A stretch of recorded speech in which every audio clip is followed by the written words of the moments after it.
Alrighty y'all, in today's video I'm going to recap my first ever BFL on the upper Chesapeake Bay. Stay tuned, it's coming up.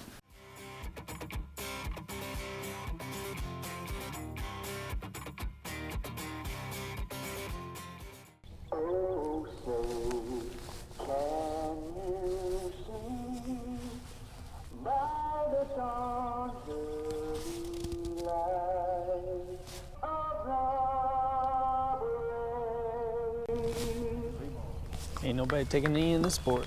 Alright y'all, thanks for clicking on this video. Lou here from Beyond the Bounds. This channel geared towards bass fishing gear reviews, tournament footage. So if you like that sort of thing, click that subscribe button down below. Let's get into recapping this first BFL on the upper Chesapeake Bay.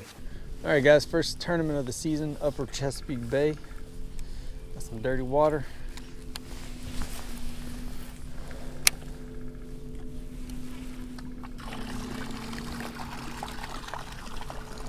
Some of that dirty water made it into the boat.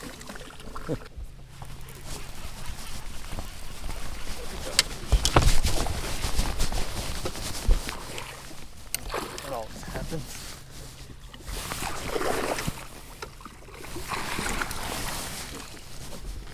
I'll take it.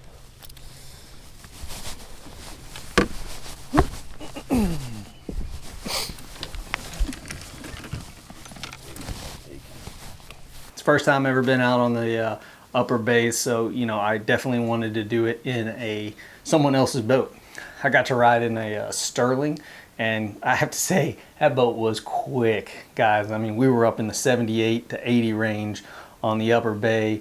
It's got some stabilizing pads in the back that really act pretty darn cool. Was very impressed with that boat, how that boat rode, the speed that it could get with a Yamaha on the back. So you know, that was kind of one of my cool takeaways. One of the bad takeaways, you know, I watched my boater catch 17 pounds in front of me, and I only caught one tiny little dink. The other part to that is, you know, there was again a lot to take away from every single event that you go to, and every time I go out, to me is just another way to learn. It's another step towards making myself better, getting to where I want to go in bass fishing, getting to where I am the best bass angler that I can possibly be. So yeah, so you know, let me step through some of how the day went. You know, we started off in one location. We made several passes up and down one bank. I mean, I threw chatterbaits, I threw swim jigs, I threw, you know, regular jigs, I dead stick stuff, I threw exactly where he wasn't throwing. I threw smaller profile baits, I threw worms, and that's actually one of the things I love about being a co-angler is I get to be back there and don't have to worry about control of the boat or anything. I can just rotate through stuff, snip stuff off, tie stuff on, and it's one thing that I realize a lot of the time I don't do as a boater, but I do it as a co-angler. And you know what? He was just up in front of me, pitching to cover.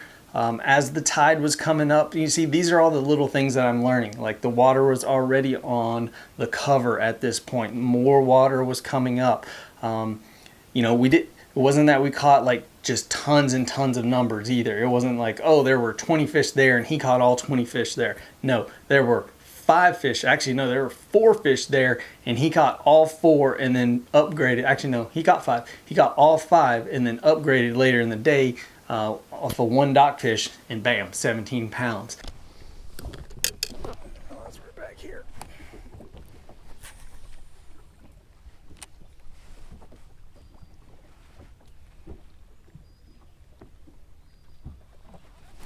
Got it.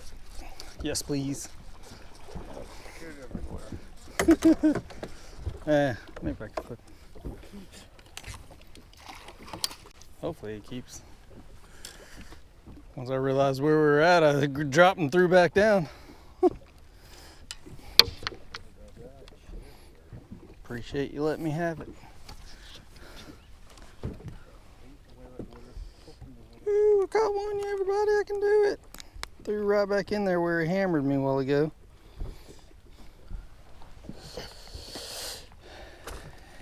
And he smoked it. Literally just was looking at right where we were at. Come on, big guy. Come on, do it. You are not 14 inches with your mouth closed. And it's got to be 15. Typical. The one thing I liked about it was like, man, if I were fishing from my boat during that time of the year and I knew that water, that's exactly the kind of stuff I would be throwing at. So, you know, that only drove home the pattern for me and solidified that. It was somewhat of a pre-spawn pattern, spawn to pre-spawn. You know, I think with the way that he was kind of letting things sit there a little bit, you know, I was dead sticking, he was dead sticking a lot, but he was also moving along and just making that presentation in dirty water. And so, you know, I learned that, and I learned how to navigate the upper bay so that the next time that I came out, you've actually already seen that video with me and my buddy CJ. If you haven't, it's the one where I'm showing the Pro TI reel that he drug behind a kayak trailer for about 100 yards. There's always takeaways. There's always going to be events, especially when you're on the back of the boat, but even when you're on the front of the boat. Someone is always going to do well. You just have to get yourself into a position to where you do well as well. And you know, this was a good event for me. I had a lot of fun. I didn't catch a lot of fish, but I learned a lot.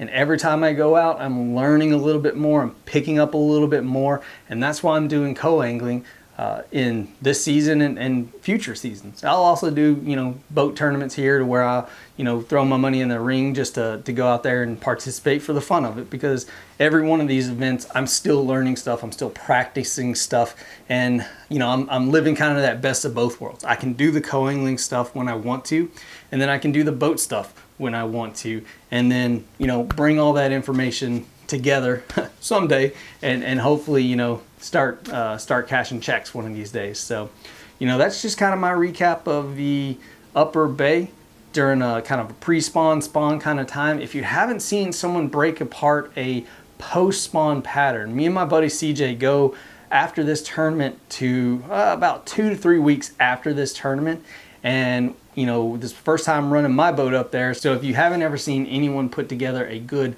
post-spawn pattern, watch my video of, you know, that's labeled Pro TI and all that, because you know, we really put together that post-spawn pattern several weeks after this tournament, to where we go out there and we're fishing, we can't find fish on cover, you know, we pull off the bank, we find some fish, and then, you know, my buddy just reels in a 16-17 incher that is spent.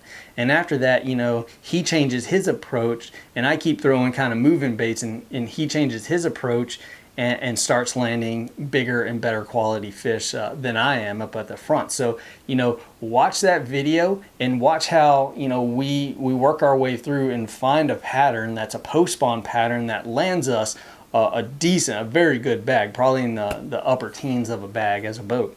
So, you know, guys, thanks for watching this video. As always, please like, comment, share, subscribe. Y'all have a good one.